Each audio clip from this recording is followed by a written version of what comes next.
Hi,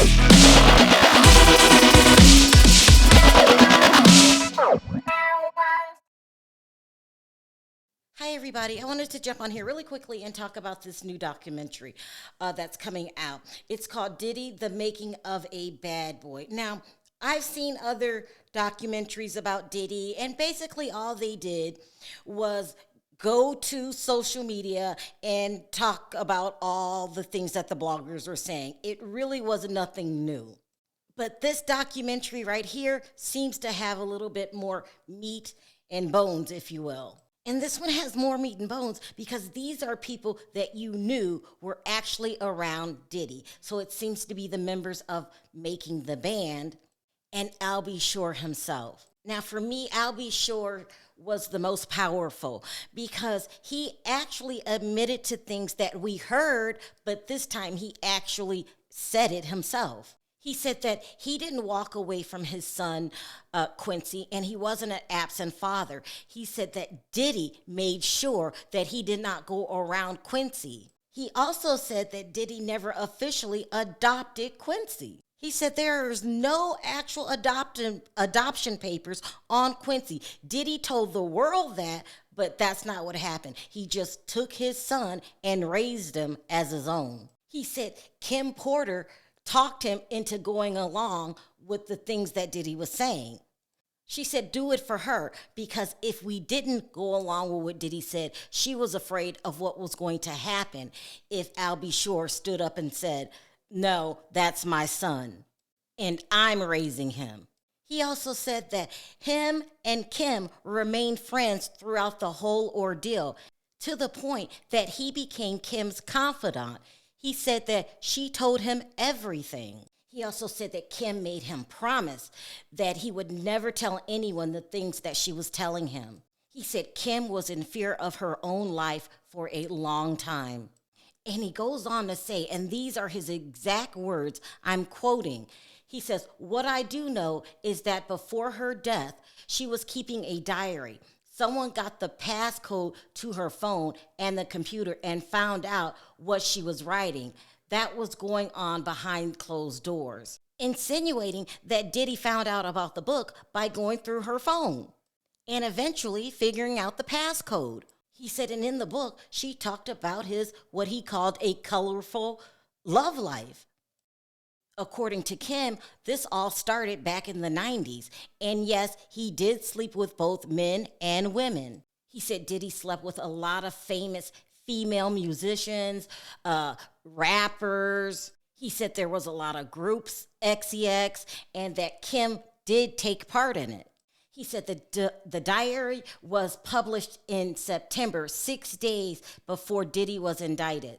He said Porter recounted discovering and making copies of the tapes Diddy made of himself having sex with young boys that he was managing, including a tape involving an 18-year-old pop star who went on to be a household name.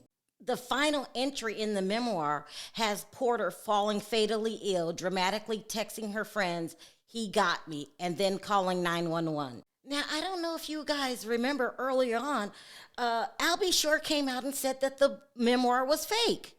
And then Diddy's lawyer came out and said it was fake. Of course, her older adult children said it was fake. Everybody was saying that this was fake.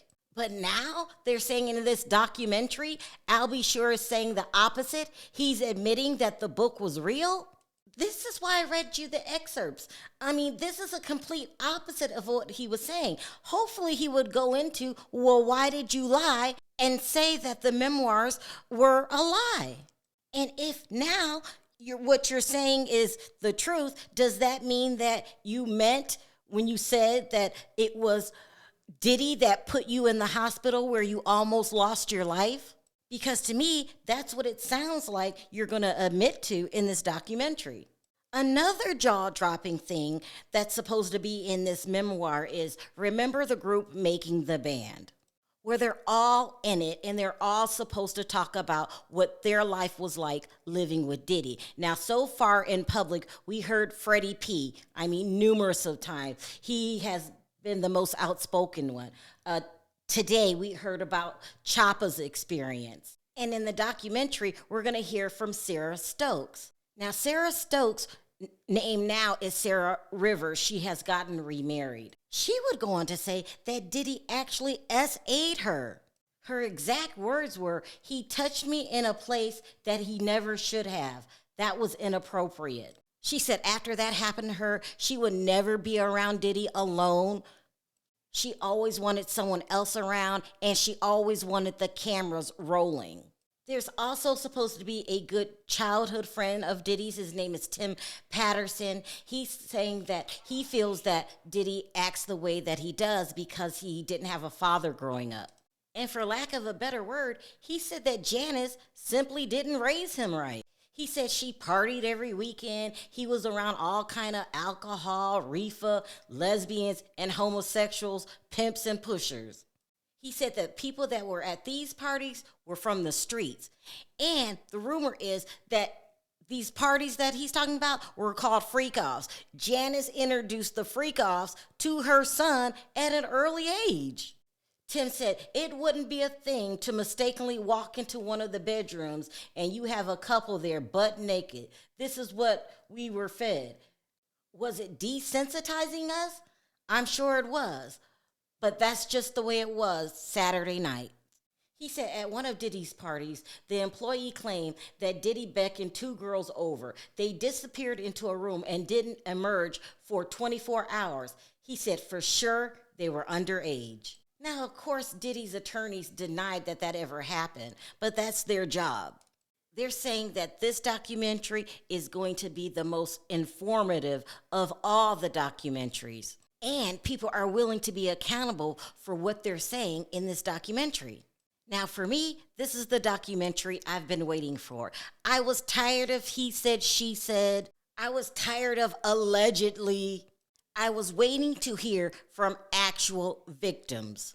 And most of all, I hope they go into details as to why did Albie Shore lie. He said that the memoirs were fake, and now he's saying that they're true. I mean, this is a lot. This is a lot to take in. And maybe he has a reason. Maybe he wanted it to come from his mouth. I don't know what happened. I'm hoping that the documentary would answer any questions that we may have. I also wanted to say, to a certain extent, this really is Janice Combs' fault. Not 100% of it, but maybe 70%. When you introduce a child to sex at a very young age, it does something to them. Now, with that being said, I also know a lot of people with very scarred, traumatic childhoods, and they didn't grow up to do the things that the predators did to them. Unfortunately, when bad things happen to you, you are responsible to fix yourself. You have to get help. And if you don't, you hurt a lot of people around you, and then you become a predator yourself. So while I'm glad that this documentary was being made and it helps make things a little bit clearer, there's no allegedly, there's no what we heard, this is coming out of the actual victim's mouth. I'm very thankful for that, but it doesn't change my opinion of Diddy. Unfortunately, he's right where he needs to be. He needs to stay there for the rest of his life.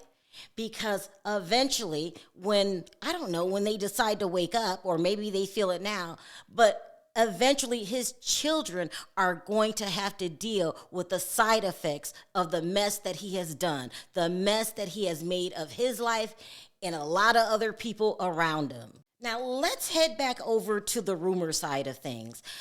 I believe it was a couple days ago, an article came out on hiphop.com, and they're saying that they were going to release more co-conspirators in the Diddy situation, and they were going to present it in a letter called the Enterprise Letter. According to the rumors, one of the names that's going to be released is Mary J. Blige. They're saying that Mary J. Blige and Diddy had a very close relationship. He confided in her in a lot of bad things that he was doing. She would bring victims to these parties. And she also slept with Danny Boy, who worked for Death Row Records. And at the time that she slept with him, he was 15 years old. Knocked on the door. She ran and kind of damn near jumped behind the couch hiding. But I'm looking like, what your problem is? And she, make sure that's not K. K. You know, and I'm like, oh, man, I don't care. You know, I'm talking, tell him I don't care who he is. You ain't got to be running and jumping and did it. But she was actually talking about KC. She was thinking that KC she had like this postpartum type, you know, the shit that people in the army probably go through when they hear bangs. Like when it came to KC at that time. Right. You know, and she's sitting on the couch and shit. I'm like, you know, you ain't got to worry about him. You know, you straight. You did it like, I'm 15, 16 years old. And she laying on the couch. And I'm sitting on the other end, and she laid down on the couch and put her head in my lap. I'm like, damn. He can't be talking about Mary was talking about she wanted me to come back up here, and now she on my lap. And I'm sitting there and I'm wondering, I'm like, okay, what is this gonna end up to? And she stayed a couple more hours. And we decided to go in the other room because it was a suite. We went in another room and laid down. And she laid down with me and she kind of like backed up against me. And every time she backed up against me, I would move away and shit, you know? And from that time, I had an opportunity to go out to New York and visit her a couple more times. Well, you know, that's why I was kind of confused when I heard Kurt saying that Mary was pot girl. Because at that time, she was my girl. At that time, I'm 15, 16 years old, and she flying me in to see her. And you know what it is when a girl back up on you and you young and shit. And I'm trying to show her that she ain't phasing me. I'm hard as goddamn. She's backing up against me. This Mary J. Blige. And quite nice with the guy. I mean, you know, I don't even know if you're supposed to say you had sex with people on camera. Anyway. Now, unfortunately, as much as I love Mary J. Blige's music, she's got to go too. Girl, you don't sleep with children, okay? 15, I don't care what he looked like, how mature he acted, that's a child. And even though most people don't judge women as harshly as they do men that sleep with children, I do. Girl, a child is a child. I cannot let this one go. You need to pay the price for what you did. And when I heard about this, I was hoping that it wasn't true. I didn't know that Danny Boy himself admitted to the whole thing. And I will love your music forever. I just love your voice, the way you sound. I love it, I love it, I love it. But you need to be held accountable, as in clip, locked up. If we're going to hold men accountable for this sick behavior, then we must also hold women accountable. It is what it is. I mean, you got to go. I'll still love your music, but you got to go. At least that's how I feel about it. Let me know in the comment section, what do you guys think about all of this? Because this is heavy. This is heavy, and this is no more alleged. This is coming out of the victim's mouth. Should Diddy get any kind of leniency because he was raised this way? I mean, and I won't judge you if you feel that way. I do not feel this way. I feel like he needs to be held accountable and the stiffest sentence that he can get. Because you don't go unaliving people because you're the mixed up one. You're the villain. You're the bad guy. But Kim Porter has to pay the price for your lifestyle? Your children have to pay the price for your lifestyle? Allegedly, Diddy and Biggie had to pay the price for your insecurities? I say throw the book at them and give them the maximum sentence. But that's just how I feel about it. I'm sure you guys have different opinions, you know, and it is what it is. And we can't get upset when people have different opinions. So I want to hear all of you guys' opinions down in the comment section. This is heavy. This is deep. We got to talk about it. But for now, I'll see you guys in the comment section, and I'll see you later. Bye-bye.